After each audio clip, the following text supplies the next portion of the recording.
All right, and we are live. Good morning, good afternoon, good evening, po, wherever you may be. It's another beautiful morning here from the US. And of course, we are back for our GenEd and ProfEd discussion. We are going to be discussing the 20 items that we had answered yesterday, also the 20 items for GenEd and also the 20 items for ProfEd. Okay, so make sure that you have your answers from yesterday ready and that you also have your notes. Okay, you also have your notebook so that you can jot down some of the important notes that you have. Okay, so again, this is still GenEd and ProfEd discussion, 20 items GenEd, 20 items ProfEd. But before we start, of course, we are first going to have the opening prayer. This time, it's prepared by Ma'am Eunice Carbajal.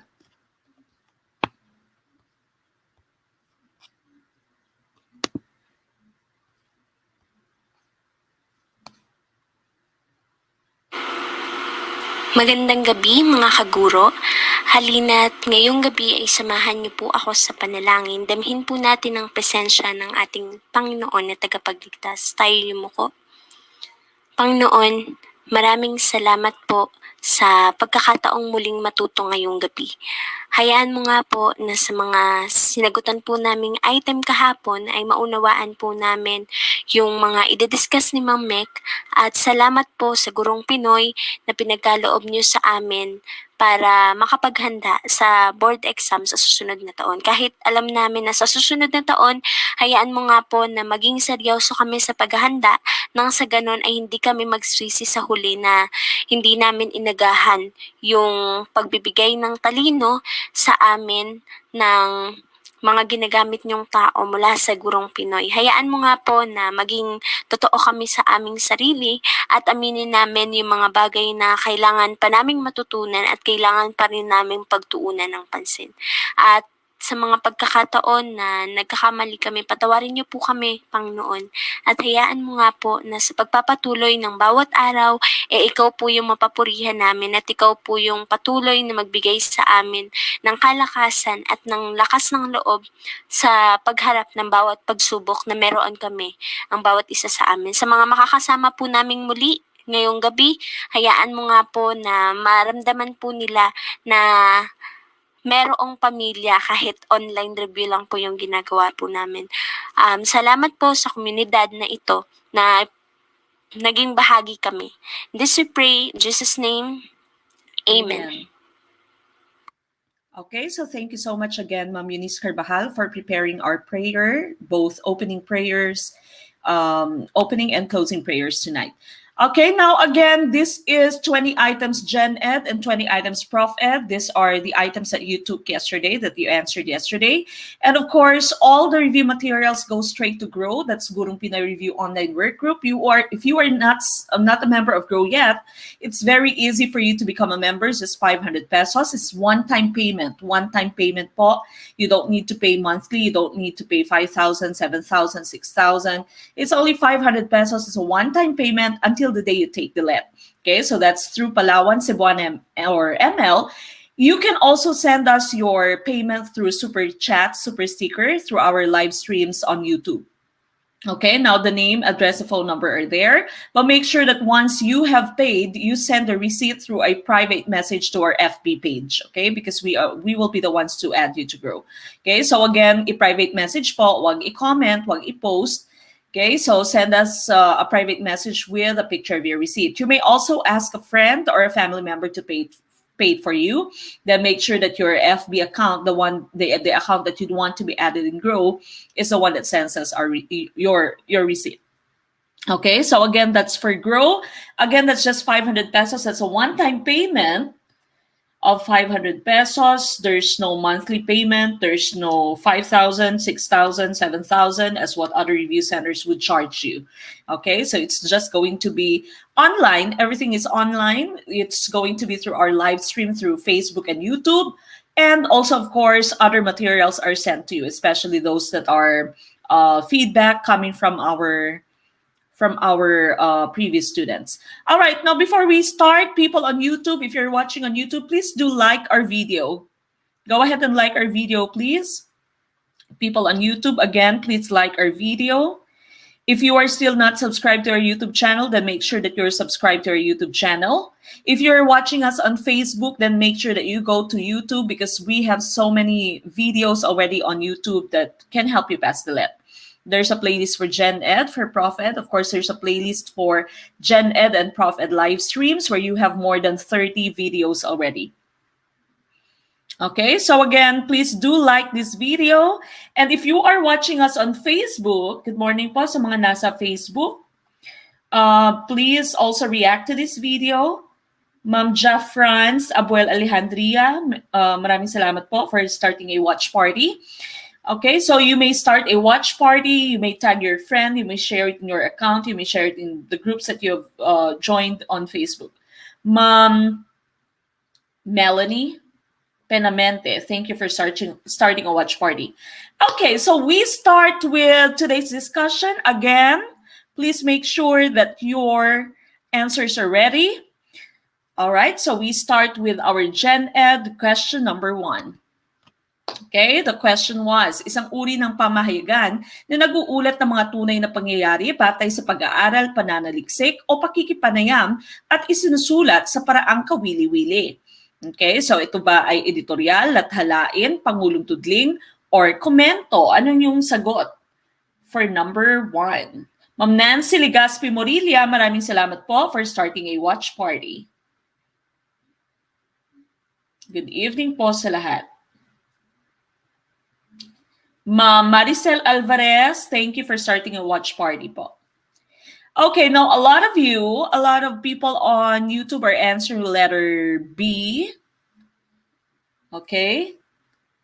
Ma'am Lian, thank you for starting a watch party.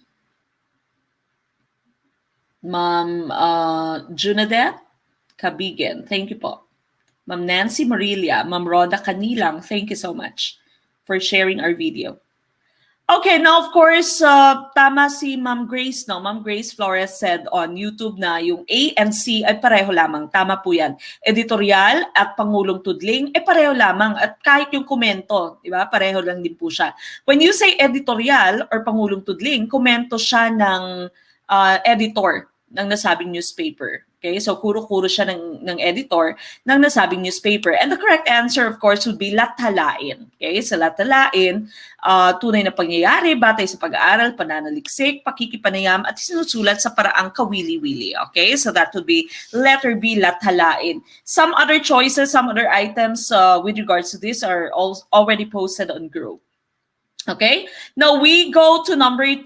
Nakikipag-away ka sa speaker. Ito ay pakikinig na, pasibo, may lugod, masusi, combative.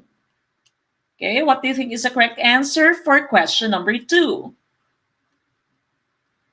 Ma'am Vil Bolok-Bolok, thank you po. Ma'am Joy Dumaom, thank you for starting a watch party, for sharing our video. Good evening po sa lahat. Okay, now karamihan sa mga tao dito sa YouTube, your answer is letter D. Okay, so karamihan sa kanila letter D. Okay, dito sa Facebook, ganun din. Most of the people are also answering the letter D. Okay, so again for number 2, nakikipag-away ka sa speaker. Ito ay pakikinig na. Is it pasibo, may lugod, masusi, combative? Okay? Now, when you say pasibo, of course, this is passive. Okay? You're not reacting. You're simply just receiving everything. Ma'am Joy Dairia, thank you so much for your maagang pakape. Okay? Maagang ayuda. Maraming salamat po, Ma'am Joy. May lugod, letter B, masusing pakikinig. Okay? Yung masusing pakikinig, usually ginagawa ito ng ating mga psychologists, no? Mga psychologists, ng ating mga guidance counselor.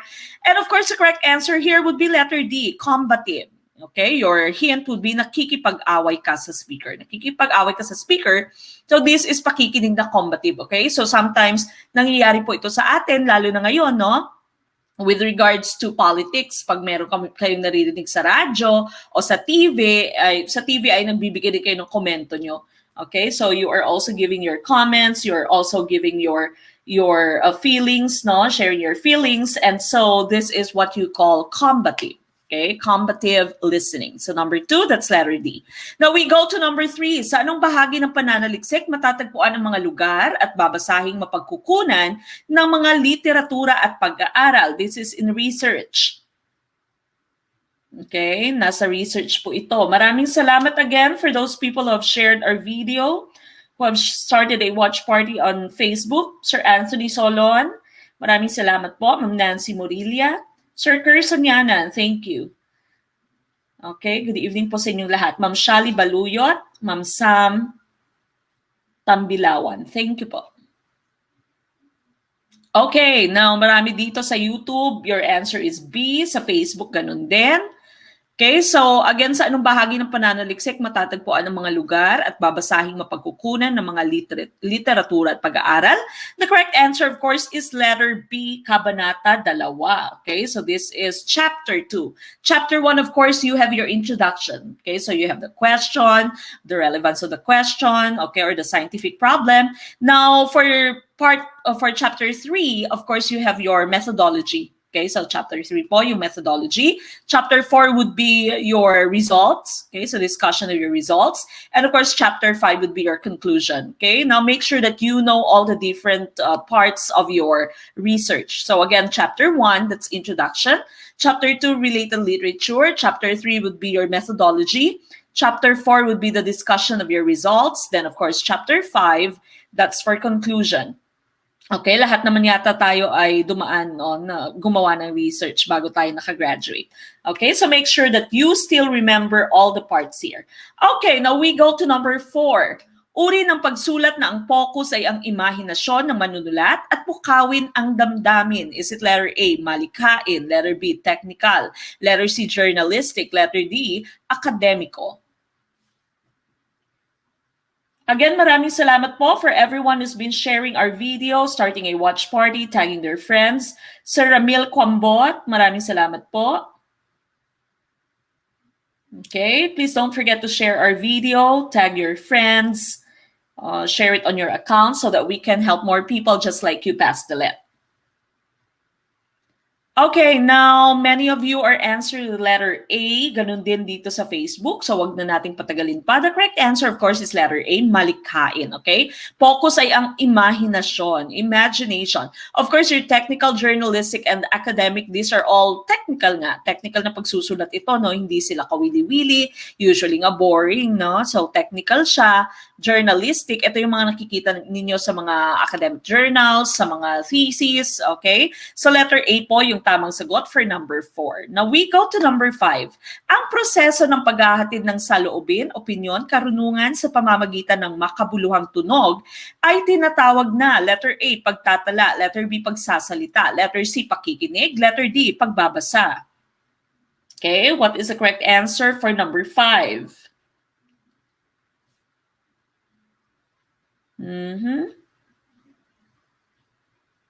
What do you think is the correct answer for question number 5? Okay, now many people on YouTube are answering the letter B.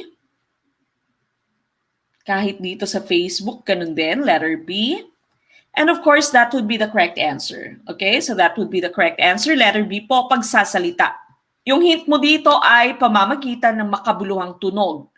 Okay, makabuluhang tunog, tinatawag na pagsasalita.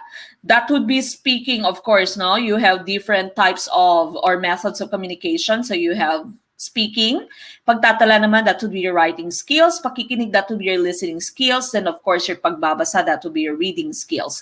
And of course, for number 5, it says sa pamamagitan ng makabuluhang tunog. And so the correct answer would be letter B, pagsasalita. Tama po kayo. Okay, we go to number 6. In the category of math, your favorite, what number must be subtracted from both numerator and denominator of the fraction 11/23 to give a fraction whose value is 2/5? Okay, ano kaya yung tamang sagot? Ma'am Michelle Go Estomo, Sir Albert Ray Butalon, Ma'am Rosina Pangilinan, thank you po for sharing our video. For starting a watch party. Okay, now people on YouTube are answering letter D. Okay. Now, this is a math problem, but this is, of course, very easy. Diba? This is a very easy math problem. Sa math kasi, sinasabi ko lagi sa inyo, you can kill a cat in several ways. Depende kung paano mo makuha yung tamang sagot, no? So, merong, alam ka agad yung formula, especially if you're a math major, no? Meron ka mga formula, meron ka mga technique, meron ka mga shortcuts. So, pwede po yan. And that is going to be very handy when you take the LEP. Alalahan po nyo na wala na pong calculator ngayon sa LEP. Dati po may calculator pa. Ngayon po, nasa major na lang, no? So, pag may calculations yung majorship nyo, then you will be allowed to use your calculator but only in your majorship. So, math and physical science. Okay? Now, for the rest of the majors, wala na pong calculator. So, there's no more calculator in GenEd. Okay, so if you know your formula, po pwedeng gawing formula. Now, isang hint ko po, isang tip ko, sa mga majors natin na math major, sa physics major, if you have a lot of formulas and you are trying to hold those formula, no? Hino-hold mo yung formula na yon, alam mong gagamitin mo yung mga formula na to, meron po tayong tinatawag na draining technique. No, ano nga ba yung tinatawag na draining technique? Once you take the LET, for some of you have already taken the LET, po pwede nyo pong sulatan ng inyong questionnaire. Okay, so the questionnaire, po pwede po kayo mag-compute sa questionnaire nyo, pwede nyo pong bilog-bilugan yung mga hint words nyo dyan. Yung kailangan lamang po yung answer sheet nyo ay mapanatiling yung clean, wala siyang masyadong smudge, no? Kaya po sinasabi natin na gumamit na kayo ng ating answer sheet, no, para hasa na rin kayo into shading. Now, yung sinasabi ko pong draining technique is that once you have already received your majorship na questionnaire at marami kayong formula na nandyan sa utak nyo, pwede nyo pong isulat na lahat ng formula. Okay? Before you start answering anything, you write all the formulas na. Okay, so isulat nyo na lahat ng formula para once you have encountered a problem and it requires that formula, balikan nyo na lamang po. Okay, that's the draining technique. Pwede din po yan sa ating GenEd. Pag meron kayong mga formula sa, for example, formula of the area of the circle, no, mga area, okay, pwede din po ninyo yung isulat lahat, or pwede din naman nasa ProfEd, no, kung meron kayong mga acronyms na ginagamit. Okay, so that's the draining technique. Isulat na po lahat-lahat ng mga nasa utak nyo bago pa kayo magsimulang mag-answer ng inyong question. Now, another tip, when you try to answer the LET, do not start with the harder questions. Magsimula po kayo sa mga easy questions. Doon po sa sigurado kayong tama ang inyong sagot. So, unahin nyo na po lahat ng easy questions, and of course, make sure that you go back to the hard questions. Okay? Balikan nyo lang po yung mga difficult questions natin. Pero unahin nyo po yung mga easy questions para alam nyo sigurado na kayong tama ang inyong sagot. Hindi kasi po pwedeng hard questions yung inuna nyo. Okay, so lahat ng hard questions muna tinapos nyo. Tapos, wala na nga kayong time kasi nga mahihirap yung mga items na yon, yung mga questions na inyong sinagutan, mahihirap. So, pagkatapos nyong sagutan yung mga hard questions na yon, wala na kayong time. Okay, so tapos ginugol nyo pa yung oras nyo sa mga questions na hindi kayo sigurado kung tama nga yung sagot nyo dahil mahirap nga yung question. So unahin nyo po yung mga easy questions to answer. Balikan na lamang po yung mga hard questions. Okay, Ma'am Norhana Ismael, maraming salamat po for your ayuda. Thank you. Okay, so again, what number must be subtracted from both numerator and denominator of the fraction? 11/23. To give a fraction its value is 2/5. Now, of course, trial and error, no? Pwede nyo gamitin yung trial and error. For number 6, the correct answer here would be letter D, okay? Because if you are going to subtract 3 from 11, that would give you 8. Okay, so you'll have your numerator of 8. 23 minus 3, that would give you 20, so you will have 8 out of 20. And of course, 8 out of 20 would be equal to 2/5. Okay, how do we get 2/5? Just divide that by their GCF, greatest common factor, which is of course 4. Okay, so 8 divided by 4 would give you 2, then 20 divided by 4 would give you 5. So the correct answer is letter D. Okay, letter D po ang tamang sagot for question number 6. Now we go to number 7. Number 7, still math. Okay, this is still math. Ano kaya yung tamang sagot dito? Okay, again, please don't forget to like our video if you're watching us on YouTube. On YouTube, I see almost 100 people watching. Only 55 have liked the video. Go ahead, please like the video. Please click that thumbs up sign. If you're watching us on Facebook, make sure that you also share it with your classmates. Okay, share it with your classmates, react to our video, start a watch party, tag your classmates or your friends, share it with the groups that you have joined on Facebook so that we can help more people just like you pass the let.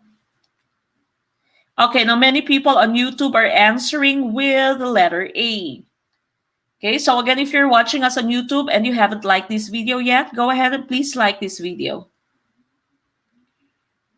Okay, now the fraction halfway between 3/7 and 4/7 is, okay, now as you can see, 3/7 and 4/7, these are similar fractions. When you say similar fractions, these are fractions with the same denominator. Okay, so of course you have your numerator here as 3, you have your fraction line, then of course you have your denominator. So 4/7 natin, 7 din yung denominator. Now if you have similar fractions, it is very easy to add or subtract them. Okay, so pwedeng diretso na. So that means we can easily just add this if we want to take the fraction halfway, if we want to take half of the sum, no? So we add 3/7 plus 4/7. 3 plus 4, of course, that's 7. So 7 over 7. You know that when the numerator and denominator are the same number, then the fraction will be equal to 1. Okay, that would be equal to 1. 7 out of 7 or 7/7 would be equal to 1. And so the fraction halfway between 1 is just letter A, that's 1/2. Okay, so letter A po, 1/2 is the correct answer. Ma'am Rachel, Sarcia, Vicente, thank you so much for sharing our video. Sermon Lubrino, thank you po.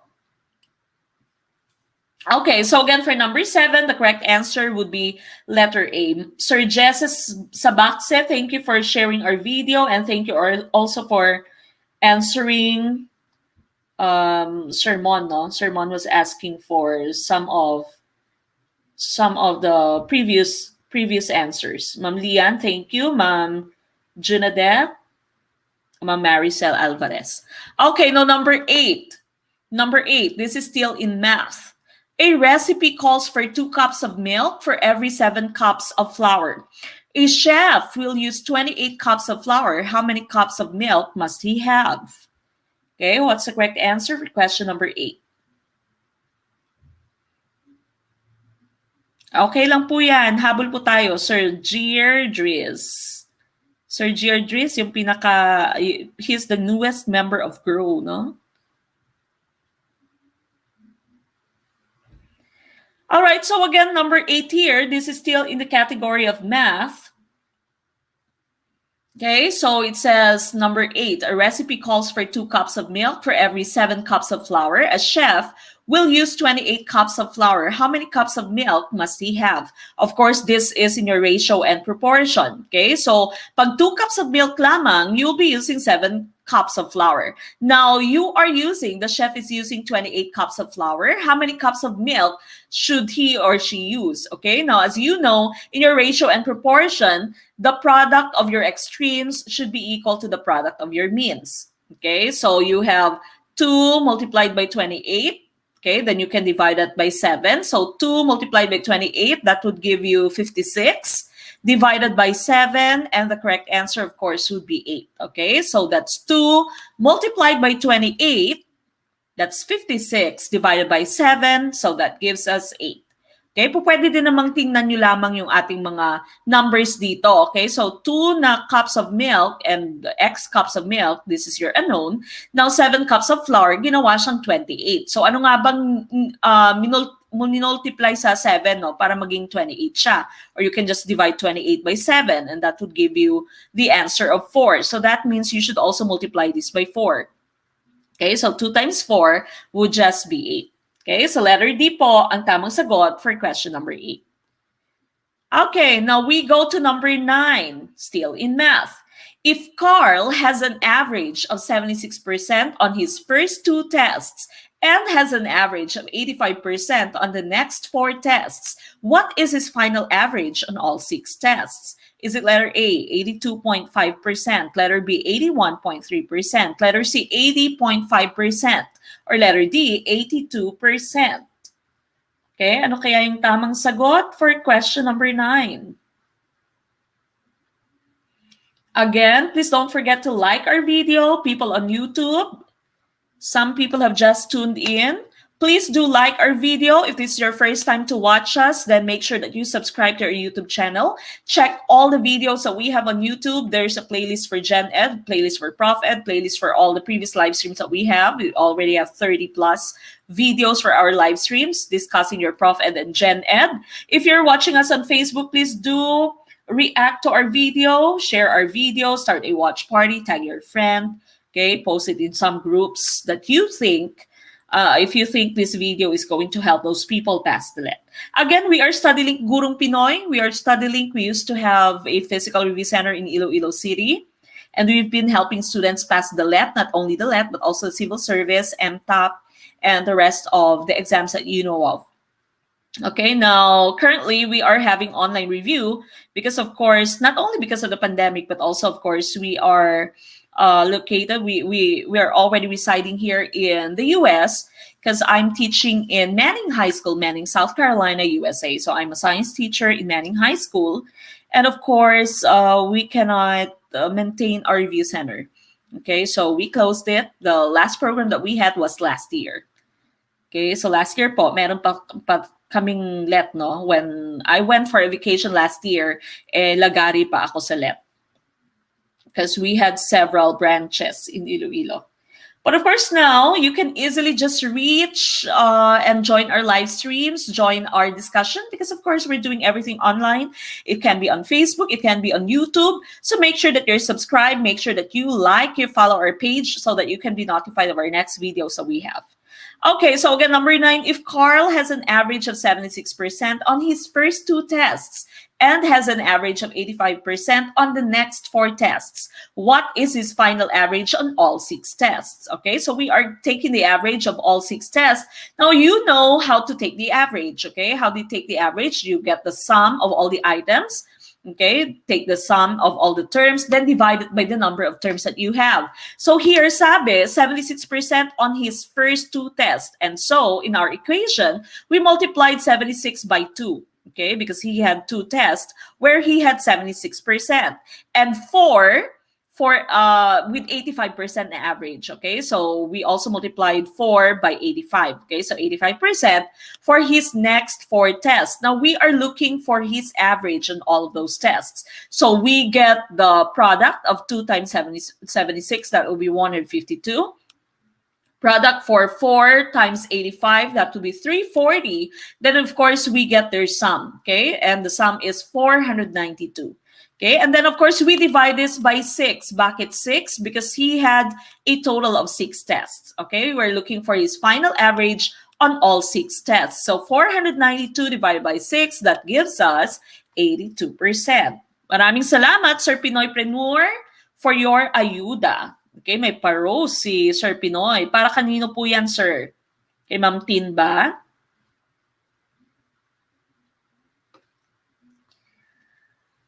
Okay, so again, that would be number 9, 82% is the correct answer. 82% po for question number 9. All right, now we go to number 10. This is still in the category of math. Number 10, a room is 30 feet long, 25 feet wide, and 14 feet high.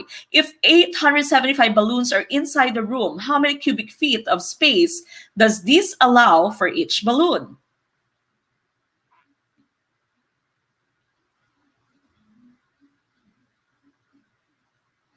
Okay. Ano kaya yung tamang sagot for question number 10? What's your answer for number 10? Again, if you have just tuned in, the questions po were also given yesterday. So every Saturday at 7 p.m., we have our live stream just for the questions. Okay, so the questions are recorded. And of course, no one is reading the question so that you can practice reading and comprehending the question on your own. And of course, you were asked to write your answers on the answer sheet. Okay, shade your answer sheet. If you still do not have the answer sheets po are found in our Facebook page. Sa Gurong Pinoy po na Facebook page natin. Nandiyan po yung answer sheet. Just download that, then print that. Okay, so just download and print, then you can easily just use that during our live stream. So Saturday po, 7 p.m., that's our live stream for the questions. And of course, Sunday, tonight, we are having our live streams for our discussion. Okay? Now, for number 10, a room is 30 feet long, 25 feet wide, and 14 feet high. If 875 balloons are inside the room, how many cubic feet of space does this allow for each balloon? Okay, so again, first step, of course, is for you to take the volume of your room first. Okay, and volume for your room here, this is a regular shape, no? In regular shape siya. And so your volumes formula would just be length times width times height. Okay, so that means you simply multiply 30 by 25 by 14. Now, after that, whatever is the product, you simply just divide it by 875 because you have 875 balloons inside the room. Okay, so that would be volume 30 times 25 times 14. That would be 10,500 cubic feet. And of course, we divide your volume by 875 balloons. And the correct answer would be letter C, that's 12. Okay, letter C po ang tamang sagot. Letter C, that's 12 for number 10. Okay, now we go to number 11. Okay, category is science. The waste product of photosynthesis is carbon monoxide, carbon dioxide, nitrogen, or oxygen. Okay, again, if you're watching us on YouTube, make sure that you like this video. Some people haven't liked this video yet. Go ahead, please like that video. Like the video that we have right now. Make sure that you click the thumbs up sign. If you're watching us on Facebook, thank you so much for those people who have already shared our video, started a watch party, tagged their friends, share the video on their profile, and also in some of the groups that they've joined. Okay.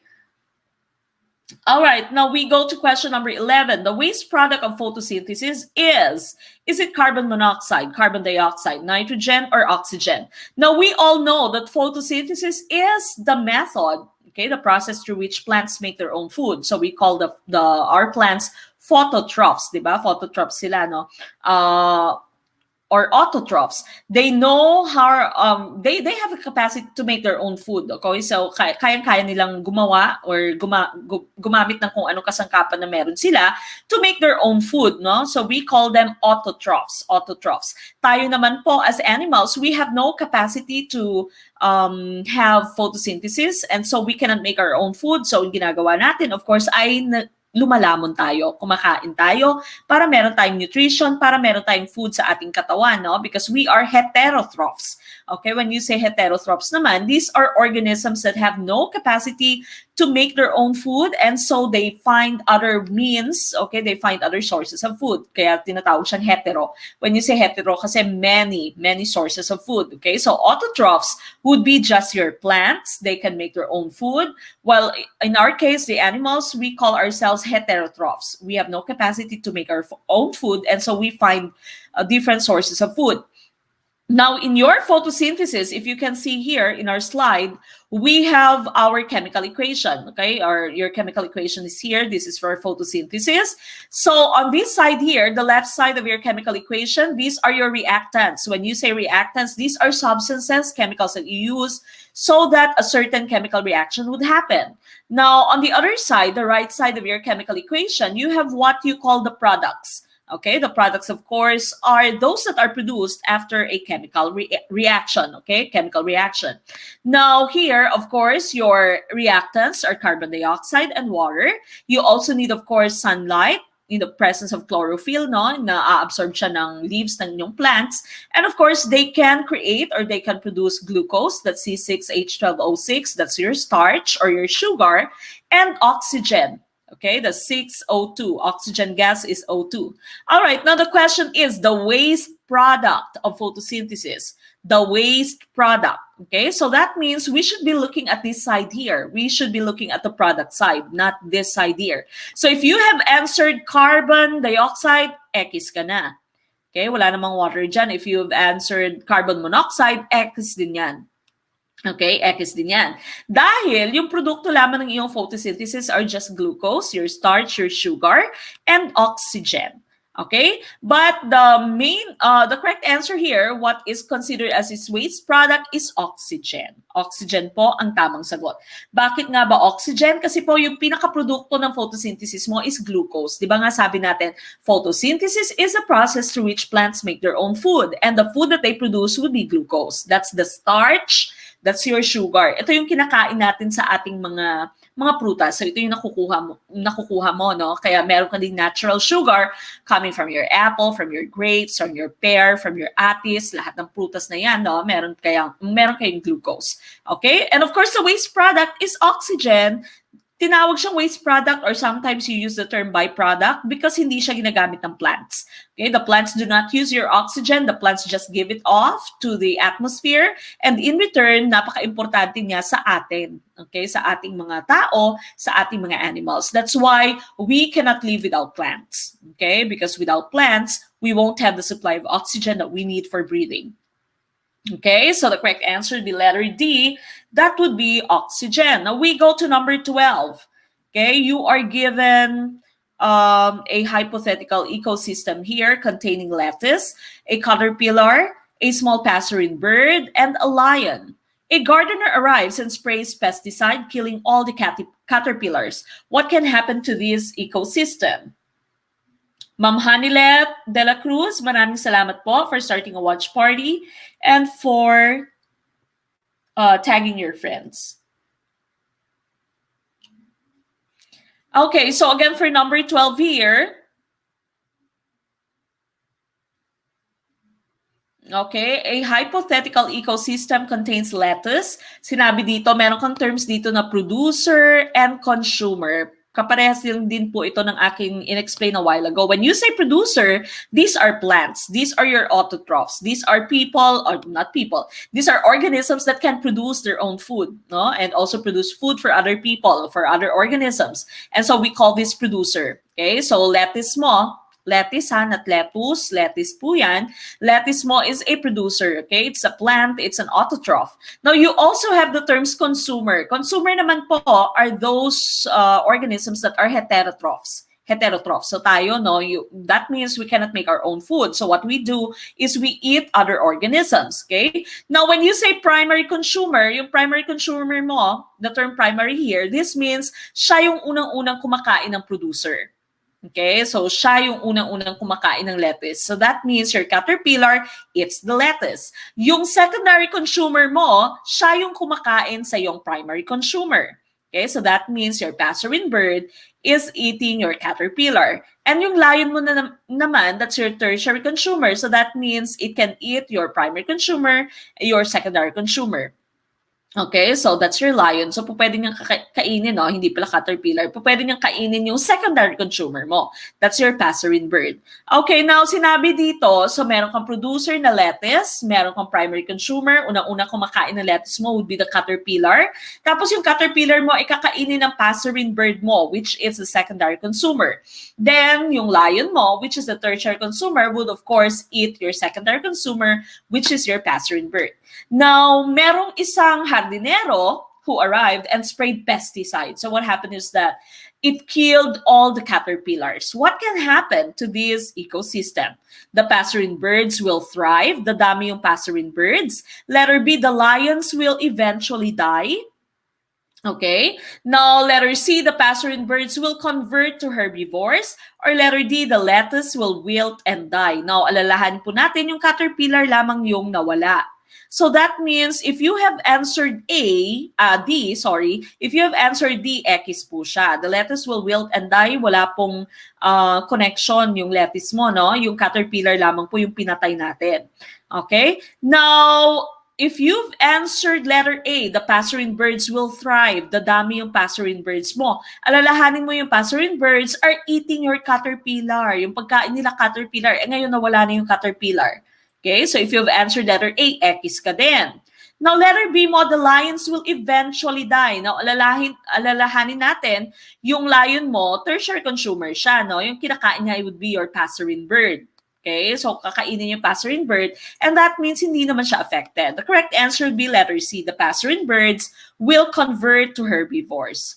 Okay, so magiging herbivore po yung iyong passerine bird, which means dahil wala na yung caterpillar at bird naman siya, pwede niyang kainin na yung lettuce. Okay, so letter C po ang tamang sagot. It will start, or your passerine birds will start eating your lettuce kasi wala ng caterpillar. Okay, wala ng caterpillar. So it will convert to herbivores. Remember, you have different types of consumers. When you say herbivores, it can only eat plants. When you say carnivores, it can only eat meat. Okay, or animals. If you say omnivores naman, tayo, omnivores, the answer of the explanation of that would be it can eat both plants and animals. Okay, so tayo omnivores tayo, no? So passerine birds mo dito, dati caterpillar kinakain niya, dahil wala na nga caterpillar, kakainin yung lettuce. Okay, and so the passerine birds will convert to herbivores. Okay, ay akala nyo si lion, akala nyo lang yun, mali, ligwak. Okay lang. Okay, number 13. Okay, 13 po. Which of the following is an example of a useful function for bacteria? Saan kaya dito yung useful function ng bacteria natin?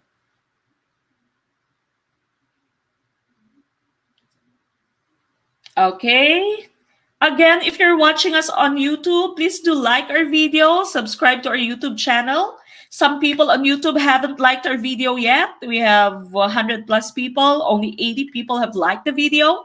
If you have forgotten to like the video, go ahead, please like our video now. And of course, if you are watching us on Facebook, don't forget to share our video, tag your friends, so that we can also help more people just like you, Pastelet.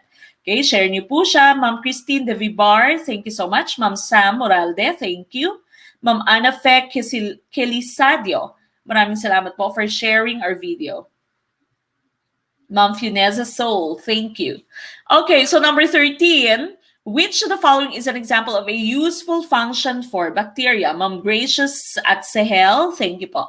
It can clean up an oil spill by digesting hydrocarbons, may be used as vectors to introduce proteins, can synthesize new forms of heavy metals, or letter D, may be pathogenic and cause human disease. Now, we're looking for the useful function. Of course, X na itong letter D mo. Kasi sabi niya, may be pathogenic. When you say pathogenic, this is a substance that can cause diseases. Okay, so X na ito because we're looking for a useful function. And of course, the correct answer would be letter A. It can clean up an oil spill by digesting hydrocarbons. Okay, that would be the correct answer. Now, we call this, the term that we use this, that we use for this is bioremediation.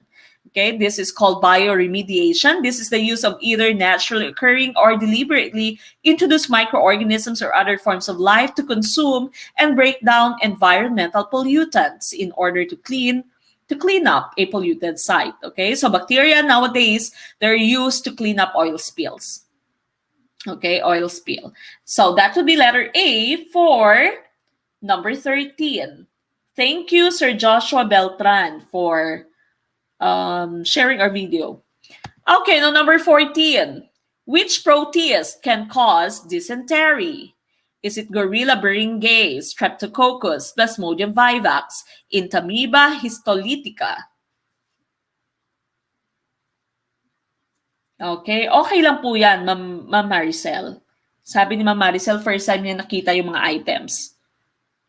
At least po, pag nag-take kayo ng let, hindi nyo na first time. Second time na. Kape po tayo.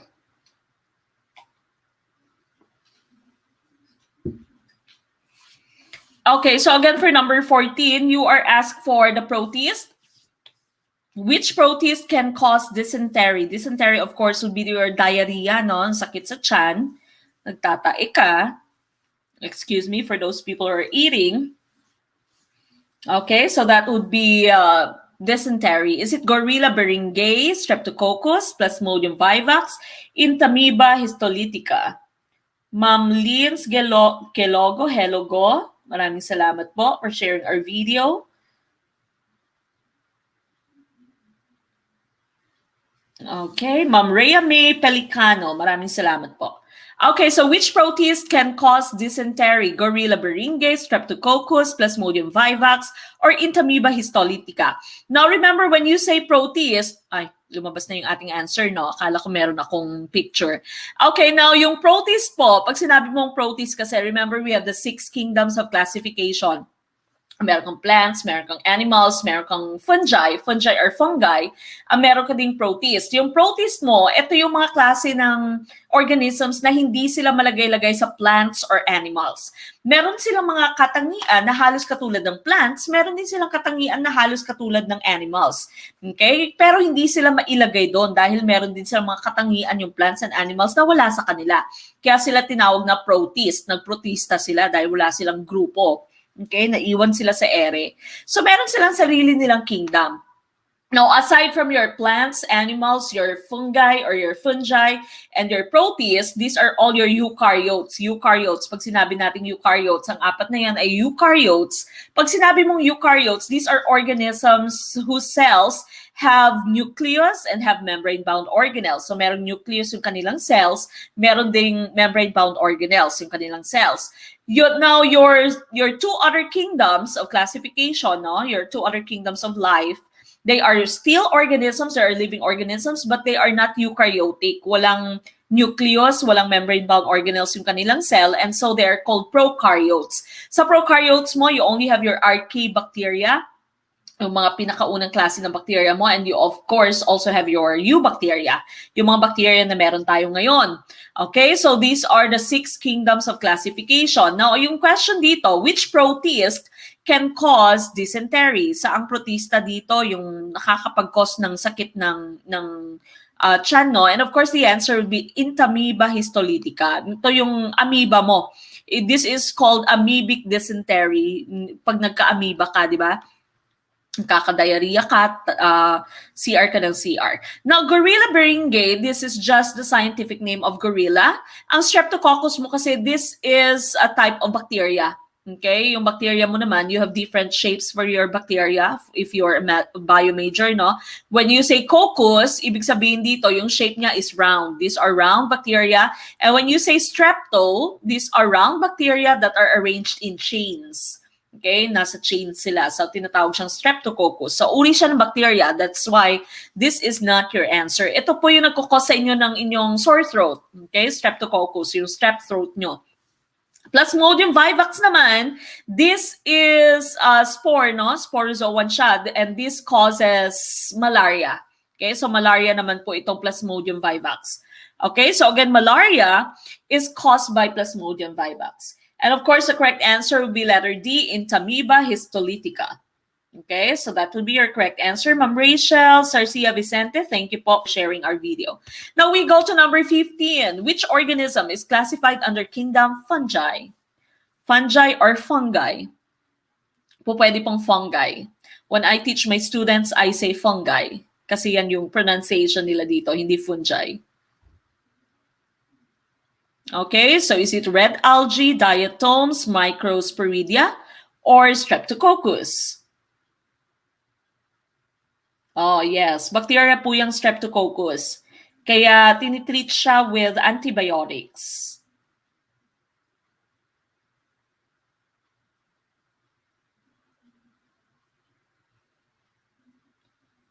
Okay, now, ano kaya yung tamang sagot dito? This is still in science. Which organism is classified under kingdom fungi? Is it red algae, diatoms, microsporidia, streptococcus? Now, your red algae, remember I've already discussed the 6 different kingdoms that we have. So you have plants, you have animals, fungi, protists, you have archaebacteria, and eubacteria. Yung eubacteria mo, dyan yung mga streptococcus mo. Yung archaebacteria mo, these are the types of bacteria that can withstand harsh environments. So yung mga bacteria na nakatira sa bulkan, no, sa mga napakainit, napakalamig, sa napaka-acidic na environments, that's your archaebacteria. Okay, now yung red algae mo, this falls under kingdom plant. Okay, so considered siya as plant. Yung red algae mo, yung mga lumot-lumot to, no, kinakain din natin to.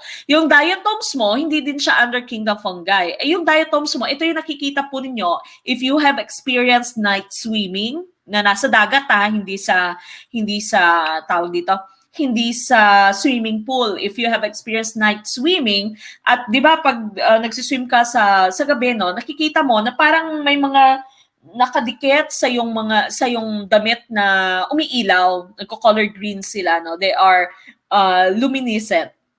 Okay, makikita mo naka-green-green, yung may mga nakadikit, may mga nagsashine na green sa iyong damit. That will be your diatoms. So diatoms po yan. Yan yung mga dumidikit sa damit natin every time we go night swimming. Okay, kahit sa umaga, nakikita, nandyan din sila, but of course, we only see them at night dahil bioluminescent nga sila, no? Nag-glow in the dark siya. Now, streptococcus, I've already mentioned this. This is part of bacteria. The correct answer would be microsporidia. Okay, so microsporidia po ang tamang sagot. Okay, so microsporidia is the correct answer. I've already discussed all the 6 kingdoms that we have here: animals, plants, or fungi, protists, eubacteria, and archaebacteria. These are your prokaryotic cells. Okay, ito yung walang nucleus. Okay, now we go to number 16. Humans reproduce when an ovum is combined with a sperm, leading to the development of an embryo. This form of reproduction is called asexual reproduction, budding, fertilization, binary fission. Okay, ano kaya yung tamang sagot?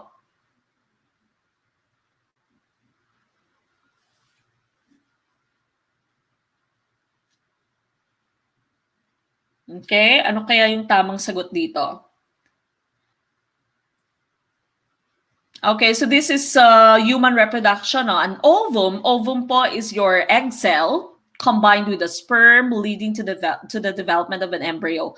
Now remember that your ovary, the ovary of female, can give egg cells, no? Usually isang egg cell every month. And of course, you only need one sperm cell to fertilize that egg cell. Okay, but there is a minimum number of sperm cell. Kailangan po almost 40 million sperm cells bago ma-fertilize yung egg cell, no? Kahit kailangan mo isang sperm cell lamang, kahit isang sperm cell lamang po yung kailangan mo to fertilize your egg cell, you need the enzyme of lots of millions of sperm cells for that to happen. Okay? So, sumusulong yung lahat ng sperm cells mo doon. At kung sino yung winner, yan yung makakapag-fertilize sa egg cell ng nanay. And of course, that would lead to embryo. Now, remember fertilization. When you say fertilization, that is the union of the egg cell and the sperm cell. And that happens po in the fallopian tube. Okay? Sa fallopian tube po, lumalabas din po ito sa let. Where does fertilization happen? So, your answer would be fallopian tube, hindi po sa uterus. Okay, so sa fallopian tube pa lamang, nagmi-meet na dapat doon yung sperm at yung egg cell. Pagkatapos ay dadalhin yung embryo, the developing fetus, is brought to the uterus of the mom. Okay, now sometimes the fetus, the zygote is not brought to the uterus. Okay, naka-stay lang siya sa fallopian tube, no? And this is abnormal, okay? So, hindi po pwedeng mag-continue yung pregnancy mo. If that happens, hindi siya bumaba doon sa uterus because your fallopian tube, unlike your uterus na stretchable siya, flexible siya, yung fallopian tube mo naman ay hindi. So, magra-rupture siya, no? Mababasag yung fallopian tube mo. This is what we call ectopic pregnancy. Lumalabas din po ito sa let. Ectopic pregnancy yan.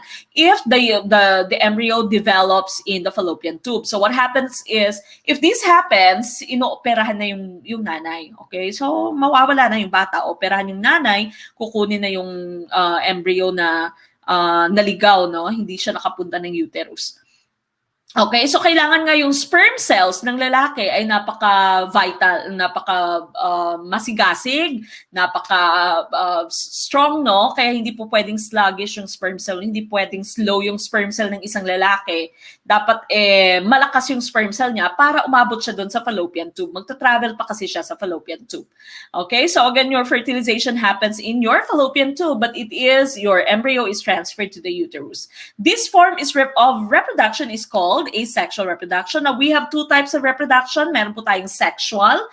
Yung sexual reproduction, this would use sex cells. So, may egg cell and may sperm cell na nag-fertilize dapat.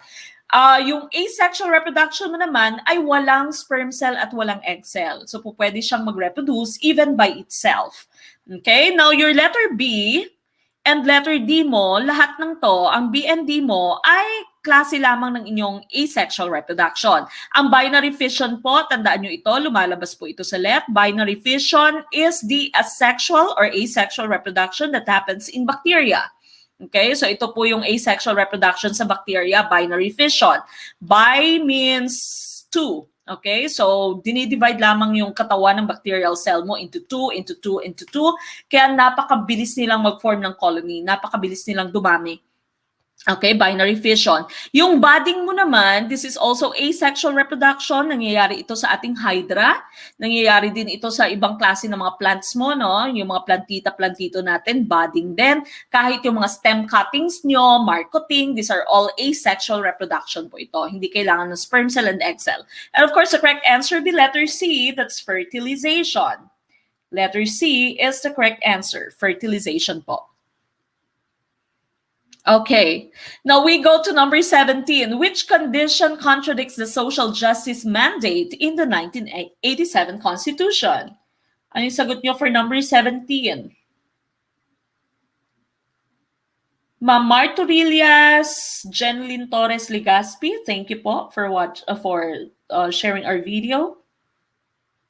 Sir Rolando Arjona, thank you po. Ma'am Sarah Sinadhan, Ma'am Kathy Pioquinto, Ma'am Jessa Joy Fuertes, Sir Joshua Beltran, Ma'am Rachel Sarcia Vicente, Ma'am Josine Labatete. Maraming salamat po. Okay, again, if you're watching us on Facebook, make sure that you also visit our YouTube channel because we have all the previous videos in our YouTube channel. So, puntahan niyo din po yung YouTube channel natin. Lahat ng videos natin, explore niyo po doon. Okay? Now, again, thank you so much for those people who have been sharing our video, starting a watch party, those people who have tagged their friends. And of course, if you're watching us on YouTube, make sure that you also like our video. Okay, now karamihan sa inyo, yung sagot ay iba-iba, no? May B, may D. Which condition contradicts the social justice mandate in the 1987 Constitution? Remember, when you say social justice, dapat pantay-pantay yung lahat. Hindi man pantay-pantay, ay mapaliit, no? Yung gap between the very rich and the very poor. Okay, so is it remember, we're looking for the contradiction. So yung hindi siya akma sa social justice natin. Is it creation of economic opportunities for all? Tama po yan. Sense of dependency among citizens, elimination of cultural inequalities, equitable distribution of wealth. So tama itong A, creation of economic opportunities for all. So lahat ay binibigyan ng opportunities. Letter C mo, elimination of cultural inequalities. Tama din ito. Kinuha mo lahat ng mga inequalities sa iba-ibang kultura na meron tayo, no? So wala nang discrimination sa ating mga minorities. Letter D mo, equitable distribution of wealth. Halos pinantay yung distribution ng wealth, which is also tama. Ito din ginagawa ng bansa natin, ng ating gobyerno.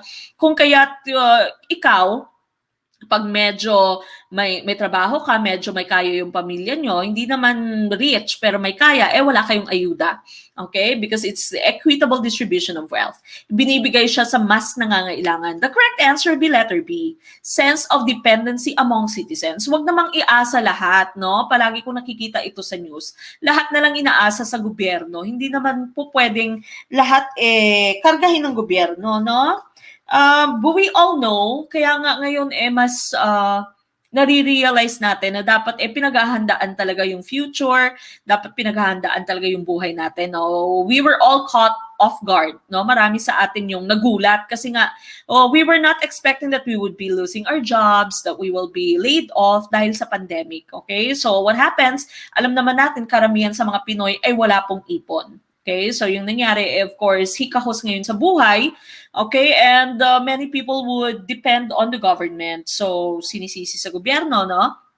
And the government, of course, is not perfect. It has lots of shortcomings, but of course, you shouldn't be depending on the government. Okay, maging masigasig, maging malikain, maging creative, no, maging resourceful para naman mabuhay. Kaya yung ginawa ng iba, binenta yung mga halaman ng mga magulang, no, binenta yung halaman sa garden. Lahat tayo ay nagulat sa pandemic at lahat tayo marahil ay nagsa-struggle, no, hindi man financially, po pwedeng mentally, no, yung mental health ng iba ay naapektuhan. Okay, so napaka-importante po ngayon na magkamustahan, kung hindi man nakikita-kita, mag-chat po. So i-chat mo na.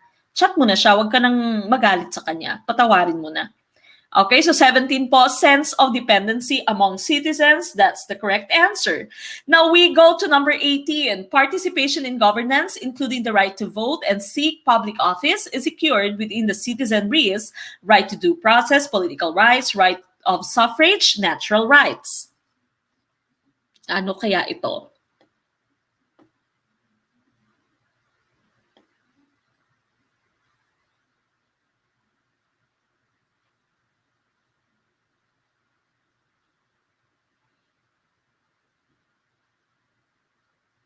Okay, what do you think is the correct answer for question number 18? Okay, many people on Facebook, YouTube are answering with letter B. Okay, and this is the correct answer. Letter B po ang tamang sagot dito, political rights. That would be the correct answer. Dahil sabi po nga po dito, including the right to vote and seek public office. Seek public office is secured within the citizenry's political rights. Nasa political rights po natin yan. So lahat dapat ay po pwedeng mag-run into public office, but of course we also have our qualifications. So may qualification pa rin naman. You can run for public office. You have the right to vote. Ang right to suffrage, kasi right of suffrage, this is only the right to vote. Okay, this is only the right to vote. So the correct answer would be letter B. Okay, letter B po ang tamang sagot. Okay, now we go to number 19. The right to search for information is invoked through the writ of habeas corpus, writ of habeas data, writ of certiorari, or writ of amparo. Okay, ano kaya yung tamang sagot dito? Ma'am Lizelle Lopez, thank you for sharing our video. Ma'am Rian Francisco, Ma'am Sir Arman Garcia, thank you po.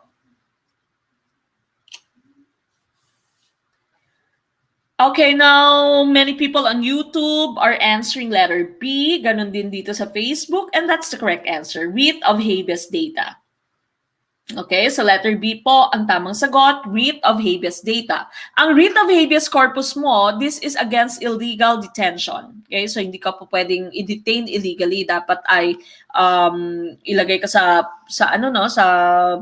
kung saan nakikita kayo ng iyong pamilya, no? So that's against illegal detention. Alam ng pamilya mo na nasa kulungan ka, diyang kulungan, hindi yung nawala ka lamang, no, inabduct ka. That's the writ of habeas corpus. Ang writ of certiorari mo naman, this is a formal request for your Supreme Court, for the Supreme Court to hear the case.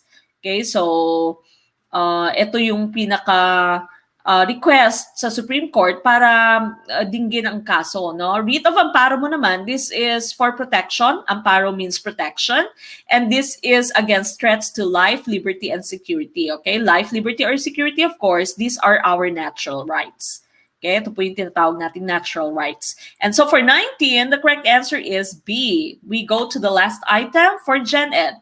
Which is the fundamental law of the Philippines? The Philippine Constitution, the Civil and Criminal Codes, the Ten Commandments, the Bill of Rights. Sir Choi Didiol, thank you for sharing our video. Again, if this is your first time to watch us, make sure that you follow our Facebook page, like our Facebook page if you're watching us on Facebook.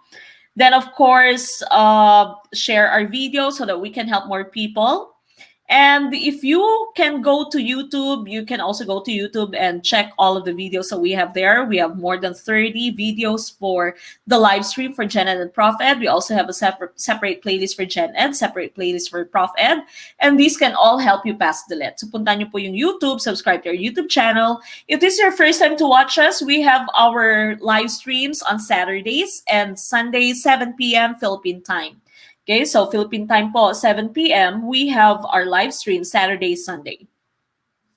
Okay, so make sure po that you tune in.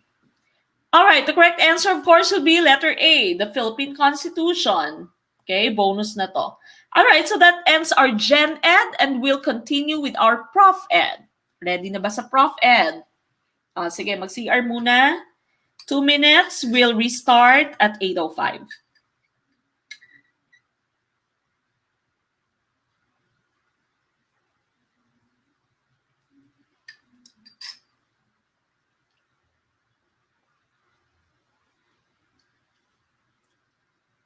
Naghahanap si Sir Mon ng answer 16 to 18. If you have the answers. Okay, ayan na si Sir Jesses. Ayan na po si Sir Jess, Sir Mon. Nasa comment po.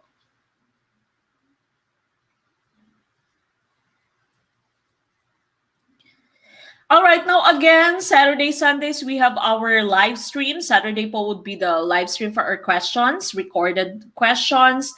There's no reading, okay? You'll be reading on your own. And of course, you are required or you are advised to print our answer sheet so that you may start practicing how to do your shading, okay? So that would be Saturday, 7 p.m.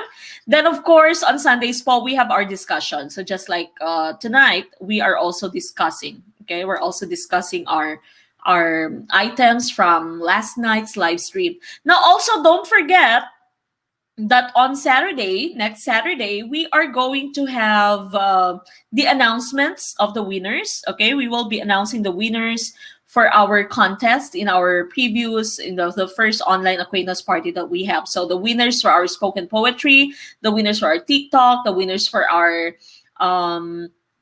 singing, and also the t-shirt design will be announced on Saturday next week. Okay? Now, tapos na po yung ating contest. Nagboboto na lamang po sila. Nandyan po sa ating page. Po, pwede po kayo magboto. Huwag niyo na po akong senda ng inyong TikTok dance, okay? Dahil some people are still sending me TikTok dance. Sinasabi, gusto ko pong sumali. Tapos na po, okay? So, voting na lamang po tayo. So, again, that's for Saturday. So, we are also going to be announcing the winners that we have for Saturday. Of course, they have the cash prize. So, first placer will receive 1,000 pesos. Then we have 800 for our second placer. And of course, 500 for our third placer. Okay, so vote lang po kayo ng vote. And of course, also on Saturday, don't forget that after our questions live stream, we are going to have our online training. Okay, online training po tayo sa Saturday next week after po ng ating live stream for questions. May online training po tayo for Google Classroom, for Kahoot, and for quizzes. Okay, that's for the teachers and also teachers to be, no? Pag meron kayong mga kakilala nagtuturo, especially sa private school, no? Sa private school, and they'd want to learn about how to use the Kahoot, your quizzes, Google Classroom, of course, very important tool, very useful tool in our online learning right now. We are going to have the free training on Saturday. Okay, Saturday po, 8:30, free training po yan. Nasa post na din po natin sa study link, no, sa Gurong Pinoy na Facebook page. So make sure that you also share that because more people or some other people might also be interested. Okay, so again, that is still free. Okay, so libre po yung free training, yung training natin. Kaya nga free training. Okay, now we go to number 1, ProfEd. Tara, ProfEd na tayo. Number 1, what best describes pwede na mentality versus excellence in service or work? Okay, ano yung pwede na? Okay, marami ding Pilipino, no? Pwede na yan. Tama na yan. Huwag nang masyadong gandahan. Pwede na yan. Okay? Is it arduous preparation, committed work, resignation to mediocrity, or letter D, striving to be the best? Okay? Ano kaya yung tamang sagot?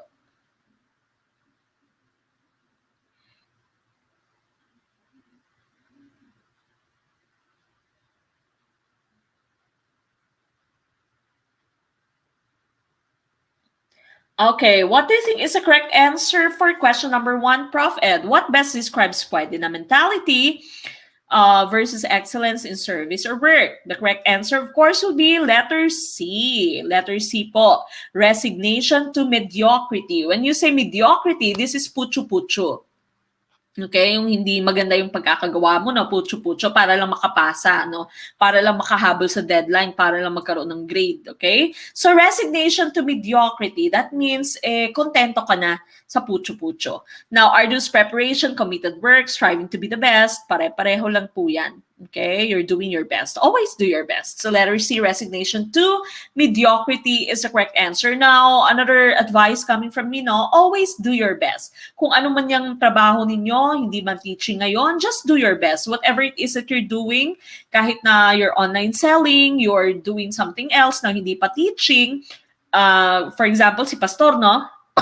excuse me, Pastor Efren, si Ma'am Eunice, no, yung mga members ng church natin na napaka-active, no? Miyembro sila sa church nila and they're very active. Always do your best in whatever it is that you're doing, okay? Because if you are always doing your best, then you are going to be indispensable. Hindi ka mapapalitan ng madali, no? Ng mabilis. Hindi ka po pwedeng maligwak kaagad kapag you're always doing your best, okay? So ma-appreciate yan ng inyong employers, ma-appreciate yan ng inyong school if you're teaching in a school, no? Always do your best in whatever it is that you're doing.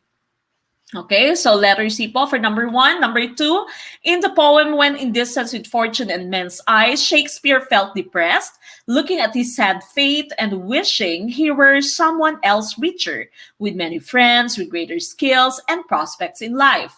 What is the best antidote to such depressed feelings? Okay, so this is part of social foundations na to. Okay, so na-depress si Shakespeare.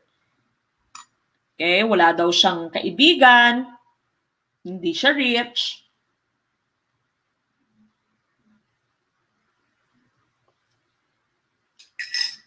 Okay, ano kaya ang tamang sagot dito? Deny that others have more than you have more than what you have. Letter B, count your own blessings. Letter C, strive to surpass others. Letter D, think of others poorer than you are. Okay? Now, remember nga, sabi ko kanina, no, always strive to be your best and do not compete with other people. Wag po tayong mag-compete ng other people because that is where depression would start. If you are always trying to compare whatever you have with what other people have, okay, dyan po kayo nagiging depressed, nagiging lugmok. Do not compete with other people, just compete with yourselves. Okay? Always make yourselves better. Okay, always be a better version of yourself. So you shouldn't be denying that others have more than you. You are going to be delusional, no? Count your own blessings, strive to surpass others. Sabi ko nga, do not compete with other people. Compete with yourself. Think of others poorer than you are. Napaka-negative naman ito. Correct answer, of course, would be letter B. Count your own blessings. Okay, maaring hindi ka mayaman sa ngayon, pero marami ka namang kaibigan, marami ka namang pamilya, no? Nagmamahal sa iyo, may mga pamangkin ka, may mga anak ka, no? So count your own blessings. Tingnan mo lamang kung ano yung blessing mo. Do not compare yourself with other people. Sabi nga nila, no? And if someone posts on social media, medyo nakakaangat-angat sa buhay, medyo may binili na ganito, may bagong ganito, wag naman tayong maging bitter, no? Sabi nila na ang hirap minsan mag-post ng ikakasaya mo dahil nagiging heart attack, no? Cause ng heart attack ng ibang tao. So maging happy na lamang sa buhay. Okay? So that would be letter B, count your own blessings po. All right. Now we go to number 3, blind and unable to write. Milton felt depressed and useless. Which of the following prayerful invocation best reflects his feelings in saying, who best bear his mild yoke? They serve him best. Okay, ano kaya yung tamang sagot dito? Ma'am Jonalyn Tamboong, thank you po for sharing our video. Ma'am Shira Jane Boro, thank you po.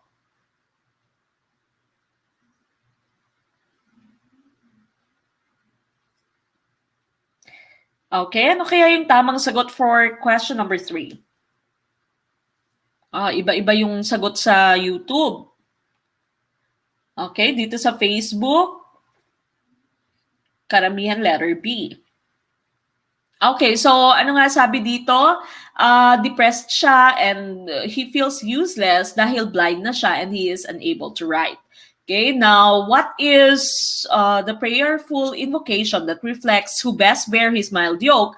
They serve him best. Narinig natin to kanina sa prayer ni Ma'am Eunice, no? Si Ma'am Eunice at saka si Pastor, ang ganda lagi ng prayers nila sa atin, no? We, of course, thank them for always preparing the opening prayers and the closing prayers every time that we have our live stream. So Saturdays, we have Pastor Efren.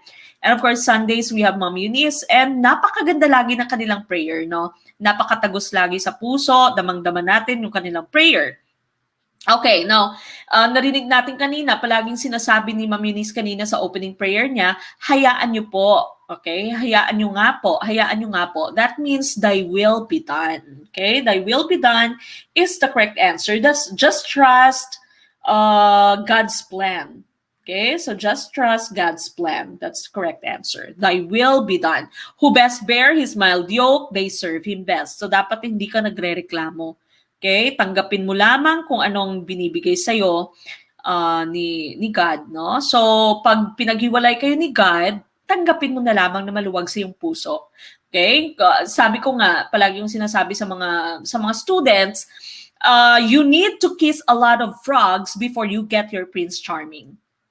Okay, so that means marami ka munang pagdadaan ng maling tao. Pag pinaghiwalay kayo, wag ka nang maging bitter, wag ka nang maging lugmok. Okay, sabihin mo na lamang, thy will be done, Lord. Okay, I trust your plan. I trust that you are going to give me someone better.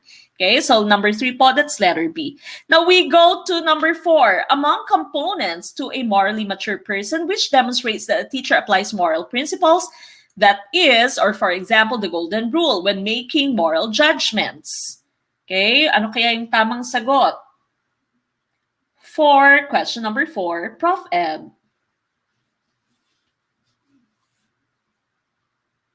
Okay, what do you think is the correct answer for number 4?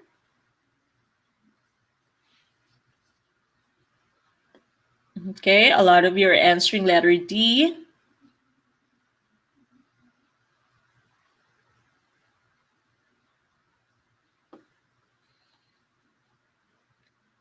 Okay, now, all right, now the correct answer here, your hint here is, for example, the golden rule. You all know what the golden rule is. Sabi ito ni Confucius, no? Sabi ni Confucius, do unto others what you'd want others to do unto you. Okay? Or yung negative form nito, wag mong gawin sa ibang ayaw mong gawin ng iba sa'yo. Okay, and so what happens here, the correct answer would be letter D po, ang tamang sagot. Letter D, listens carefully before judging. Okay, if you are a morally mature person, no, you're a teacher. Sabi kasi dito, you're a teacher. Okay, and he wants to apply the golden rule. So listens carefully before judging. Huwag ka muna mag-judge. You need to listen carefully. Listen carefully. Okay, so that would be letter D for number 4. We go to number 5. Among mistaken goals in the acceptance approach to discipline, what happens when students seek to hurt others to make up for being hurt or rejected? Now, these are the mistaken goals in the acceptance approach to discipline. No? Merong mga estudyante na revenge seeking, merong withdrawal, no? Ito yung mga ayaw ng mag-socialize, nasa isang sulok na lamang, no? Kakwentuhan na lamang niya yung wall.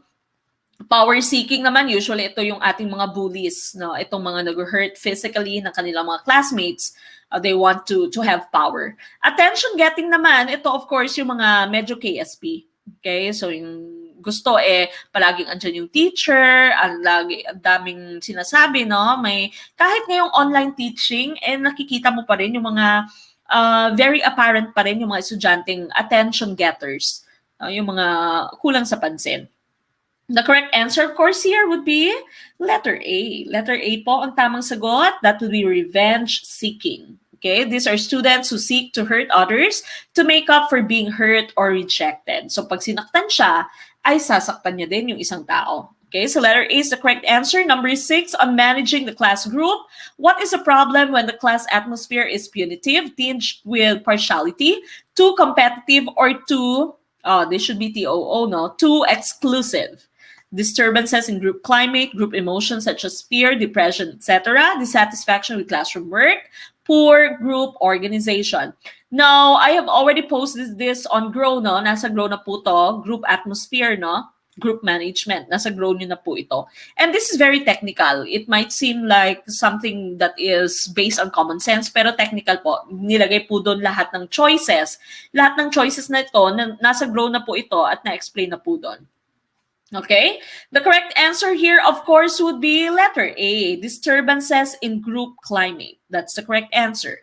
Okay, so when you say the class atmosphere is punitive, napaka, may angst, no? Tinged with partiality. When you say partiality, meaning hindi fair yung teacher, it is too competitive or too exclusive, no? Merong mga grupo or merong mga estudyanteng pinapanigan.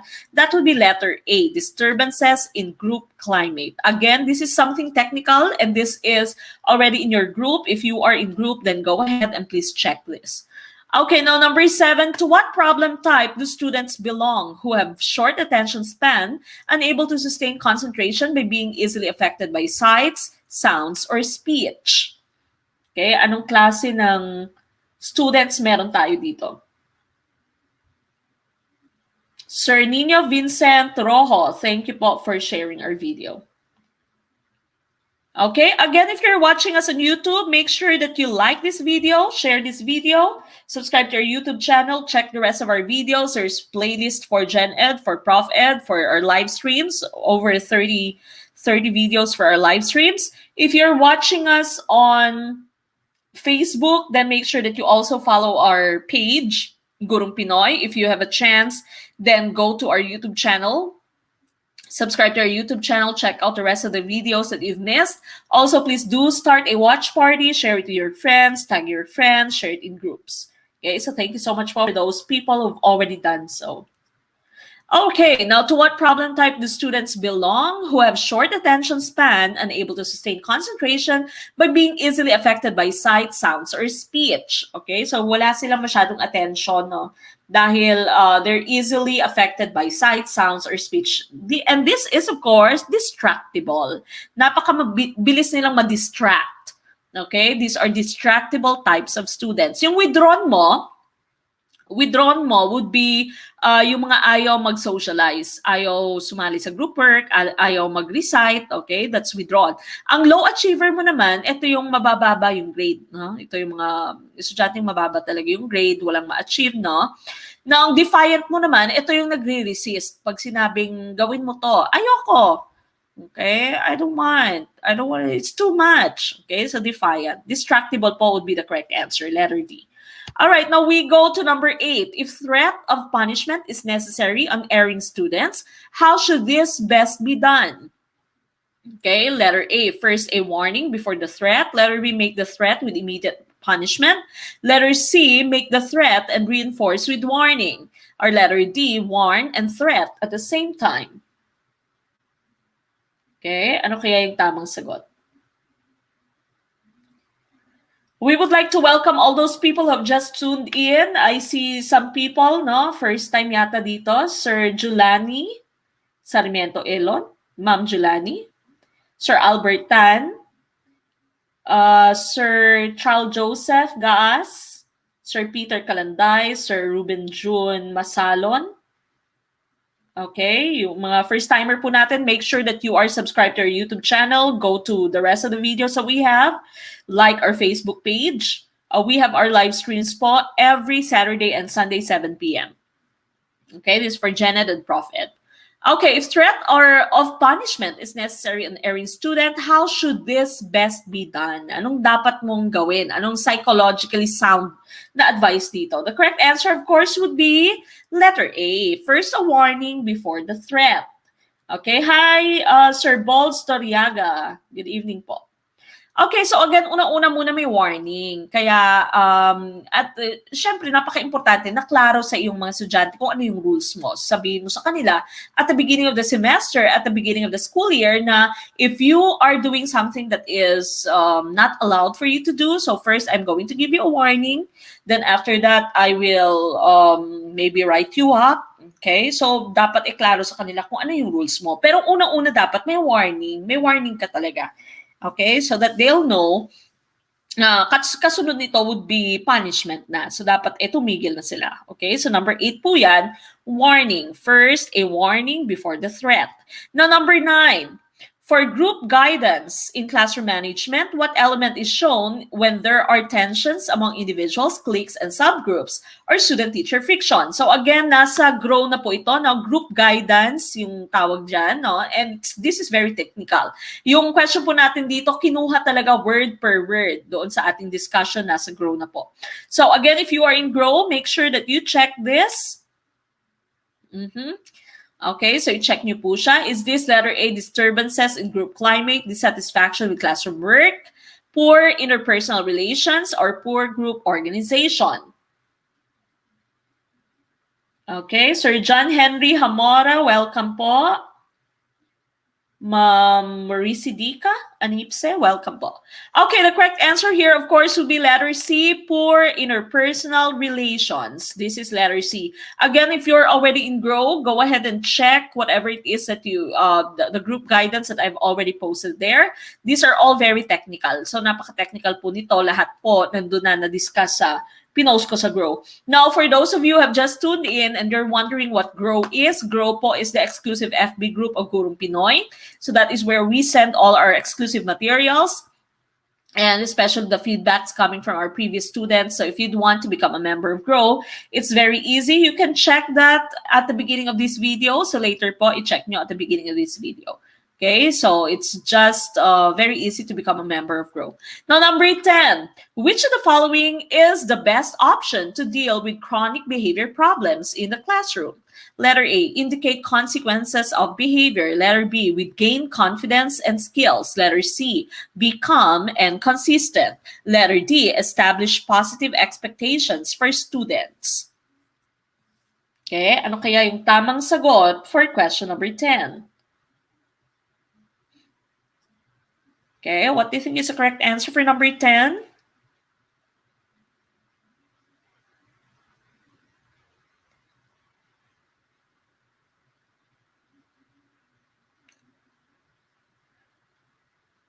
Okay, now sabi dito, which of the following is the best option to deal with chronic behavior problems? Chronic behavior problems meaning palagi na niyang ginagawa. Palagi ang ginagawa ng bata, no? Inuulit niya yung isang behavior problem.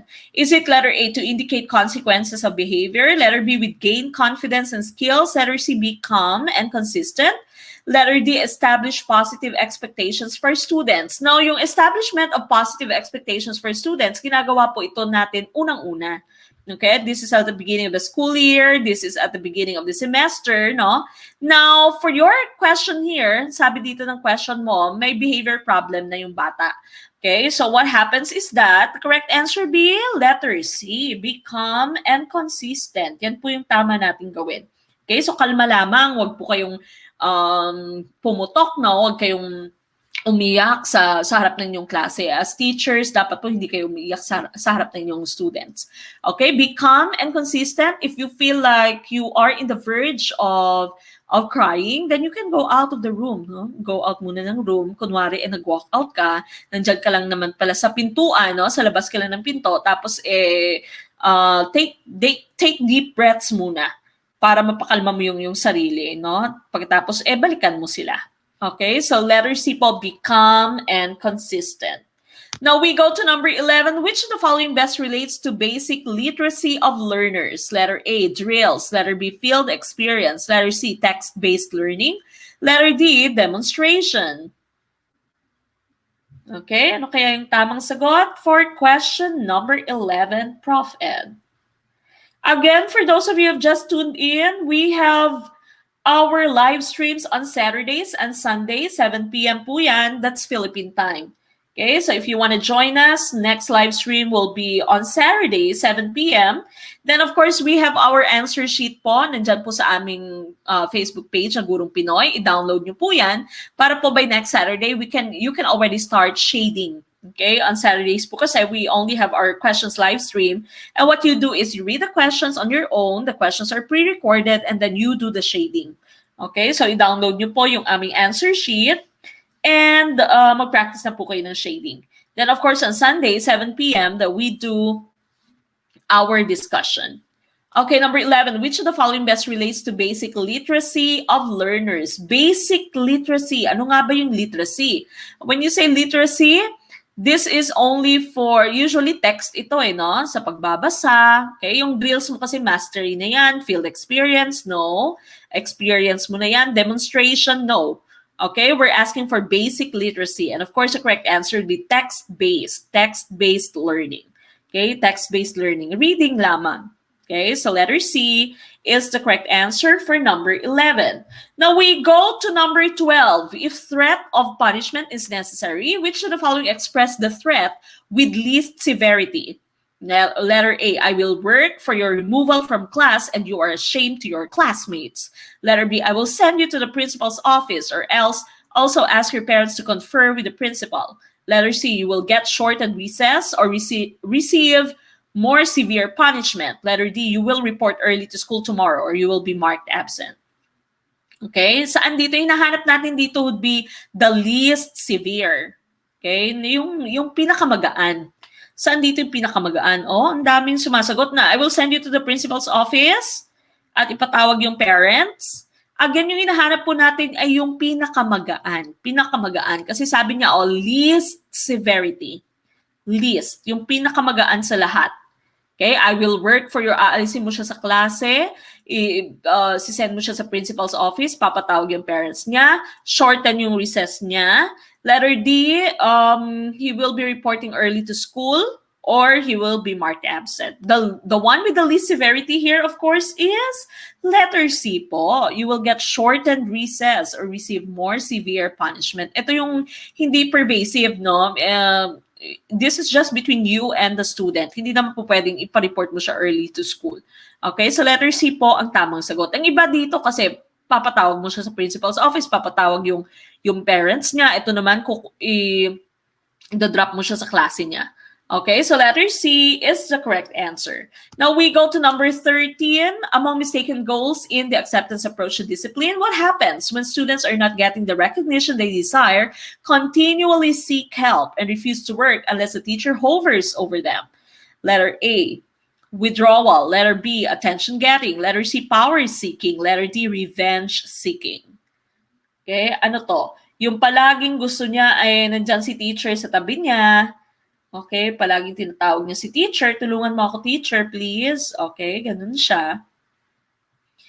Again, when you say withdrawal, these are people who have shut down everything around them. Okay, yung ayaw mag-participate, ayaw mag-socialize, ayaw mag-group work, gusto niya andyan lang siya sa gilid. Attention getting naman, of course, you know this to be the KSP. Power seeking, ito yung mga bullies natin, yung mga nananakit ng iba, gusto nila maging powerful sila sa klase. Revenge seeking naman, yung mga sinaktan at gusto ding manakit ng iba, no? Gustong maghigante. And of course, the correct answer that we have here is attention getting. Attention getting po ito ay yung mga gustong palaging andyan si teacher, palaging nag-ask ng questions, na continually seek help, okay, getting the recognition, they want to get the recognition that they desire. So letter B, attention getting, is the correct answer. 14. Judging the relative severity of common classroom management strategies, which of the following is least severe if applied on erring students? Saan dito yung pinaka-least yung severity? Surprise quiz, throwing student out of class, lowering school marks, summons to principal's office. Okay, again, we are looking for the least severe. Okay, least severe po.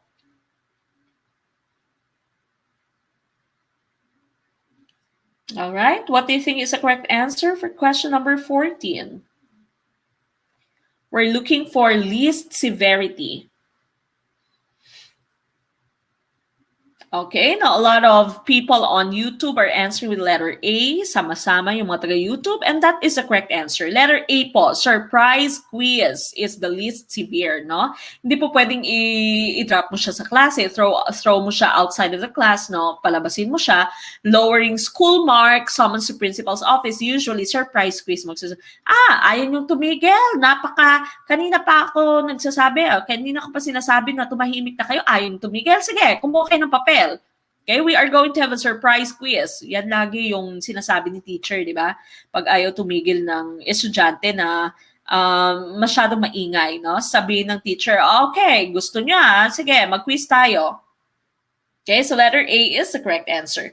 Now we go to number 15. To what problem type do students belong who have difficulty due to low potential or lack of readiness rather than motivation to work? Underachiever, overachiever, low achiever, immature. Ano kaya yung tamang answer? What do you think is the correct answer for number 15?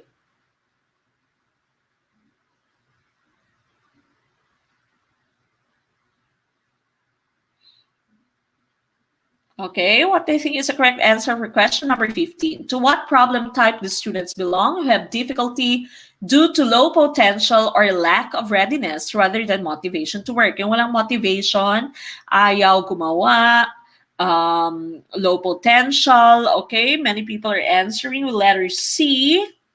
And that's the correct answer. Okay, so these are your low achievers. Yung hindi motivated to work, tapos low pa yung kanilang potential. Now remember, this is not the same as your underachiever. In-explain ko na to dati, no? When you say underachiever, hindi niya na-achieve yung po pwede niya ma-achieve, no? Less than what he or she can achieve, yung na-achieve niya sa klase. Po pwedeng dahil sa study habits niya, po pwedeng may ibang factors, no? Underachiever siya. When you say overachiever naman, ito lang yung kaya niya, pero nilalampasan pa niya. Okay, that's overachiever. But here, letter C, of course, is the correct answer. Hindi naman pwedeng immature, no? Immature.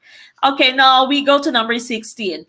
All subcategories of teacher movement behavior. What is happening when the teacher bursts into activities without assessing student readiness and gives orders, statements, or questions that confuse students? Okay, ano ito?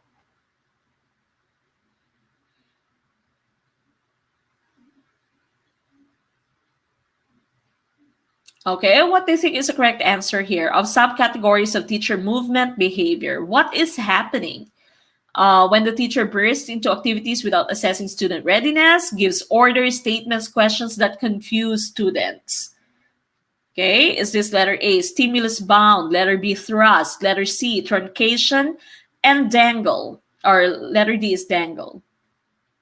Okay, ano kaya yung tamang sagot for number 16? Now, if you haven't watched it yet, meron na po tayong video na to, no, sa ating ProfEd na playlist sa inyong YouTube, no? You go to YouTube and you check Gurong Pinoy.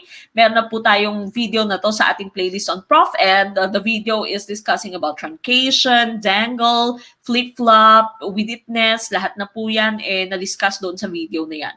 Okay, so if you haven't watched it yet, make sure that you watch it. You write a reminder. Okay, and check it later.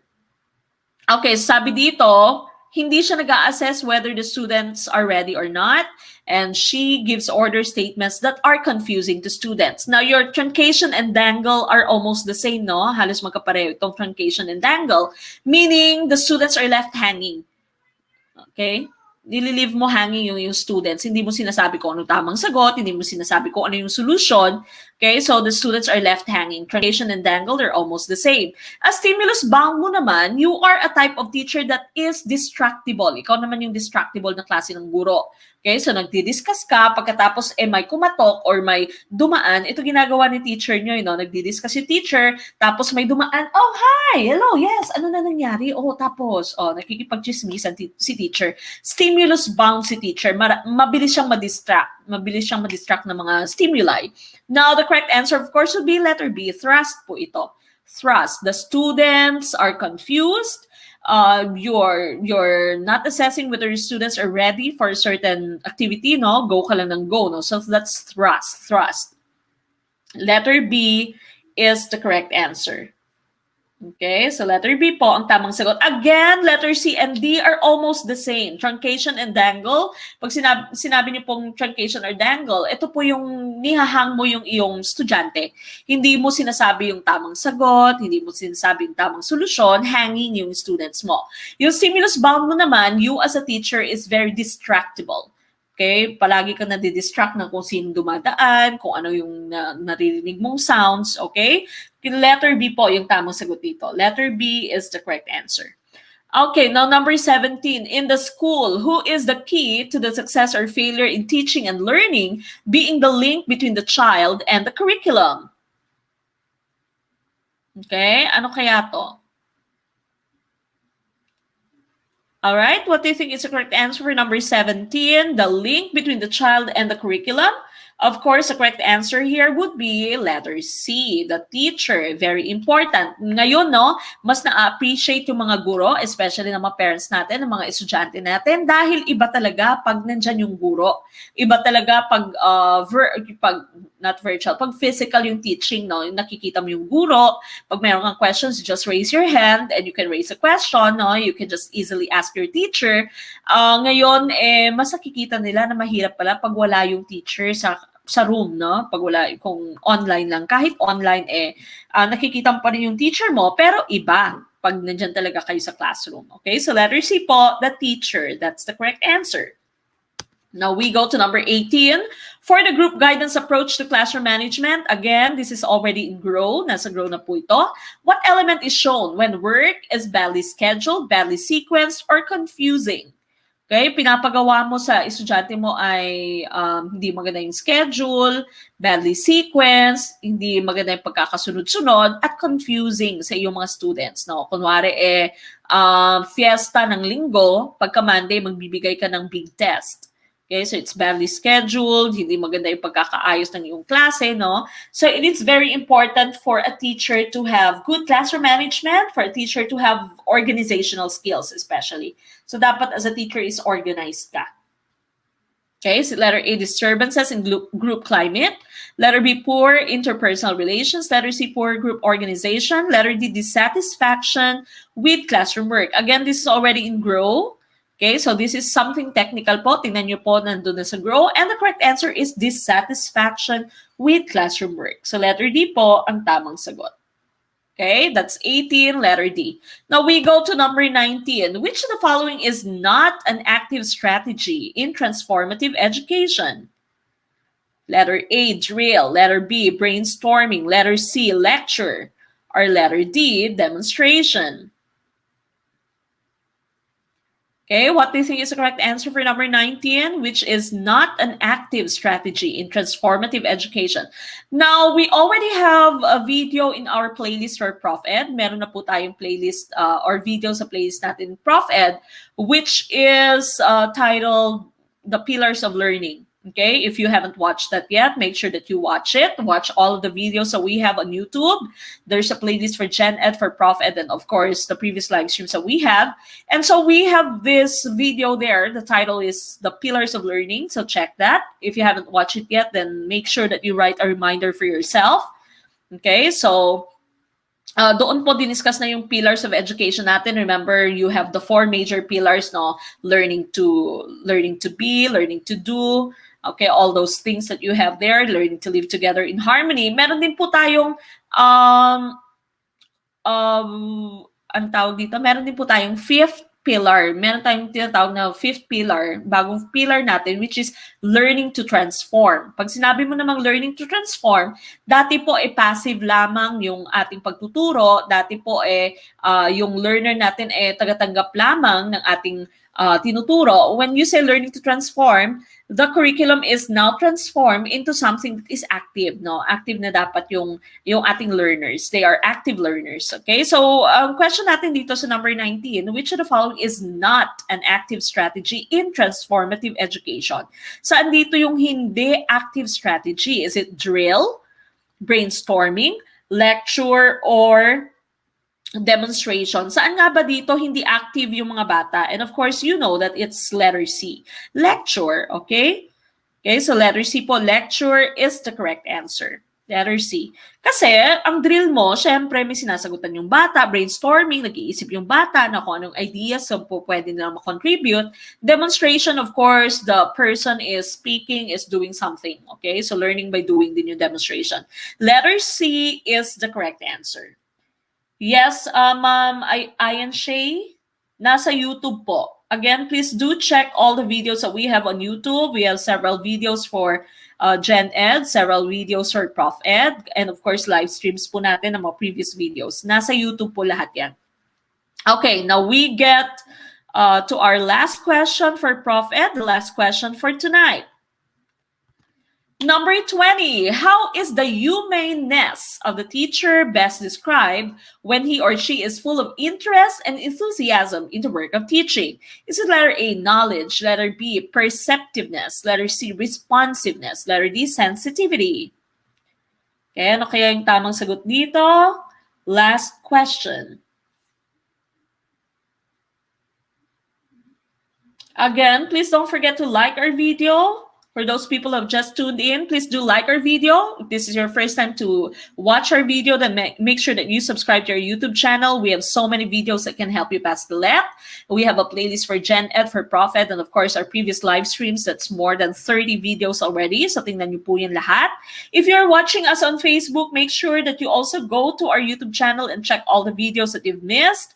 Like our Facebook page, of course. Okay, and please do share our video. We have so many videos there that can help you pass the LET. Right now, it's the 20th of September. September, October, November, December, January, Feb, March. Okay, so meron pa kayong 6 months. If magpupush through yung LET sa March, no? You still have 6 months of preparation. Okay, so make sure that you check all the videos that we have, like our video, okay, and subscribe to our YouTube channel.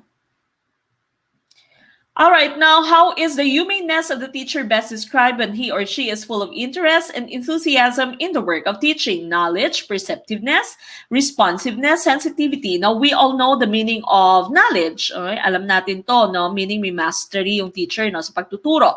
When you say perceptiveness naman, mabilis siyang makagets. Mabilis yung catch up ng teacher mabilis, no? Mabilis niyang nagigets yung kung anong bagay-bagay na binibigay sa kanya, yung mga ideas na binabato sa kanya, ay nakukuha niya kaagad, perceptiveness. Yung responsiveness mo naman, ito of course would be the reaction of the teacher in his or her profession. Ano yung pagtanggap niya sa kanyang capacity, sa kanyang katungkulan bilang isang guro. Okay? That's his or her responsiveness. And of course, letter D mo naman, sensitivity, your teacher is always empathizing with people. Pag merong isang bata na walang project, hindi nakapagpasa ng kanyang project, hindi madaling nagagalit si teacher, no? Inuunawa niya lagi. Their sensitivity, okay? Now, of course, the correct answer here is letter C. That's responsiveness po. Responsiveness. That's the correct answer. Okay, goodbye, top 6 na ba? Okay, now, remember that yesterday you were asked to comment your score on the post that we have. Yung post natin na September 19 live stream. Comment or post a picture of your answer here. At doon po sa yung pinost nyo na answer, tinype nyo answer, pinost nyo picture, mag-reply po kayo doon, ilagay niyo as reply ang inyong total score. Okay, so whatever total score that you have, total na po at lahat-lahat na ng score nyo. For example, your score is 35 out of 40 or 30 out of 40, 25 out of 40. I-reply nyo po doon sa comment nyo. Okay, doon na po sa comment nyo, i-reply nyo po siya para po hindi na tayo mahirapang mag-check, mag-validate ng inyong score. So again, please do reply that in your comment sa ating post kahapon. Okay, so i-reply nyo po doon. And of course, that ends our discussion tonight. Again, make sure that you tune in 7 p.m. Philippine time. That's on Saturday. Also on Saturday, we are going to announce the winners for our first online acquaintance parties competition. Also on Saturday at 8:30, we are going to have a free online training on the use of Google Classroom, on the use of Kahoot and quizzes. And of course, on Sunday, we are going to be discussing all the items. Okay, so make sure that you have your answer sheets ready, your notebooks ready. If you can become a member of GROW, then that is going to be a very big advantage to all of you. How to become a member of GROW, please do check at the beginning of this video. Okay, now before we end the night, of course, we'll have the closing prayer by Ma'am Eunice Carbajal. Please join me.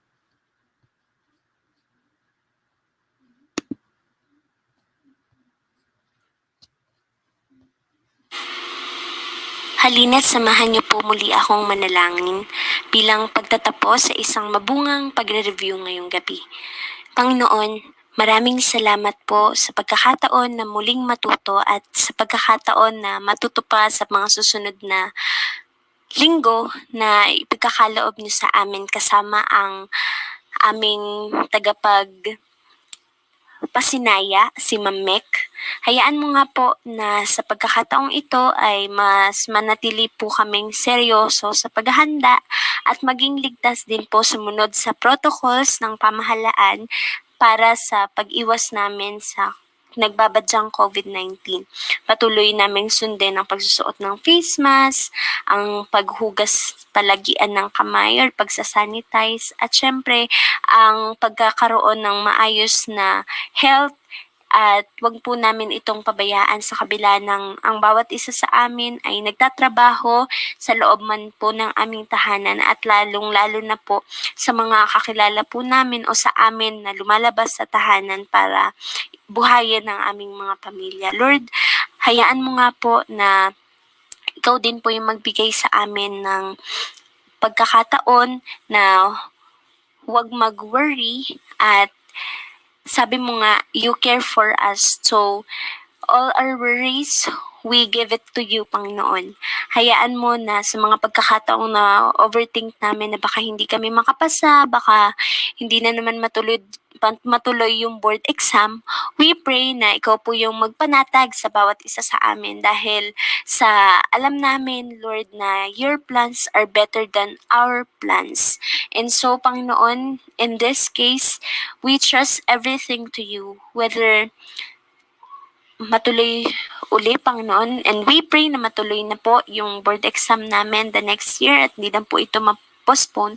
Ganon din, Panginoon, ay makapasa po ang bawat isa sa amin na naririto na naghahanda sa board exam. We claim it, Panginoon, but we trust na din mo kami pababayaan in every situations na kakaharapin pa po namin this week, every day. This we pray in Jesus' name. Amen. All right, so again, thank you so much, Ma'am Eunice Carbajal, for preparing our opening prayers and closing prayers tonight. All right, so again, we all pray that you pass the let and that you are going to make it. Okay, but of course, nasa Diyos ang awa, nasa taong gawa. So don't forget to always review, always tune in, join our live streams. And of course, we are coming back on Saturday. Don't forget 7 p.m. That's Philippine time. Also Sunday, 7 p.m. Philippine time. All right, so sa muli, ito pong inyong gurong Pinoy na nagsasabing maliit man na butil ng mga kaalaman, ang dulo nito ay malaking kaginawaan. Maraming salamat po. Good night. Take care, people. See you Saturday.